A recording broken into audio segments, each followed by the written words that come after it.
மரணம். தற்போது தங்கியிருக்கும் பழைய வீட்டிலிருந்து புது வீட்டிற்கு செல்லும் வழி. நாம் குழந்தையாக இருக்கும்போது ஒரு குறிப்பிட்ட காலம் வரை குழந்தைகள் பிரம்மம் என்ற கடவுள் நிலையில் இருப்பார்கள். மனம் எப்போது இயங்குகிறதோ அப்போது கடவுள் என்ற நிலையில் இருந்து மனிதன் என்ற நிலையை பெறுவோம்.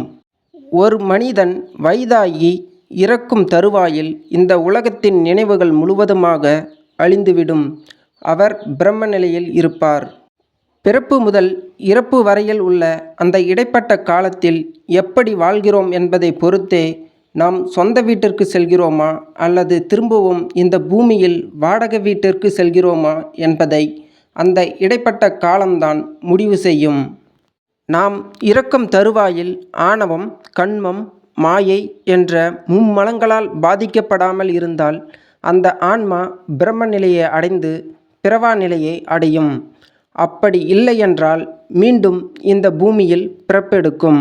நாம் நன்றாக தூங்கிக் கொண்டு இருக்கும்போது நாம் எங்கே இருக்கிறோம் என்பதே நமக்கு தெரியாது.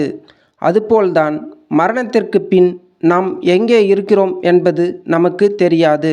ஆன்மா எண்ணமற்ற நிலையில் இருக்கும்போது பரமாத்மாவுடன் இணையும்.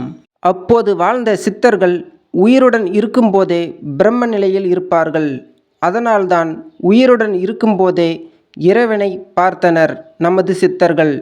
இறந்த ஒருவரை பார்த்து பிரம்ம பதவி அடைந்துவிட்டார் என்று சொல்கிறோம்.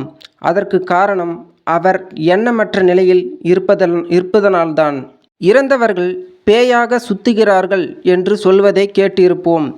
இறக்கக்கூடிய அந்த ஆன்மா ஆணவம், கண்மம், மாயை என்ற மும்மலங்களால் பாதிக்கப்பட்டிருந்தால் மீண்டும் இந்த பூமியில் பிறப்பெடுக்கும்.